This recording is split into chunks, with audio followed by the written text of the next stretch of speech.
I was trained as a neuroscientist. I have a PhD in neuroscience. I'd always been fascinated with how our brain works to allow us to be who we are, and when things go wrong, how does that reveal how the brain is organized. It was the summer of 2004. I was just about to go back to work doing what I'd been doing before my daughter was born. I was going to be a strategy consultant, or I was going to work in business development at a biotech. And I had that thought of, well, hold on a second, what if I could do something else? If I could do anything I wanted, what would it be? And I was reminded of the book that I had been wanting to write.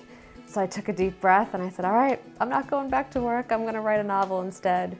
While I was finishing up my graduate work at Harvard, my grandmother, who was in her 80s, was diagnosed with Alzheimer's. She really couldn't talk about what was going on with her and what it felt like to look in the mirror and not understand who you saw. And I really was curious about what the human impact of that was from her perspective. And I thought, there's a novel there. Having a full understanding of the biology of this disease allowed me to ask the right questions when I was doing my research. One of the things, for example, that I figured out was, what's the velocity of this disease? Does it get worse day by day, month by month, year by year? And it turns out that this disease gets worse on a month-by-month basis. And when I learned this, I thought, well, that's how I'll write the chapters, and we will see Alice's journey go in a month-by-month pace. The more research I did, the more important it became to me to tell the truth about living with Alzheimer's. There are so many people living with Alzheimer's who don't really have a face and a voice in the public. There are a lot of people out there struggling to live with this disease, and it's emotional, and it's financial, and it's personal, and it's a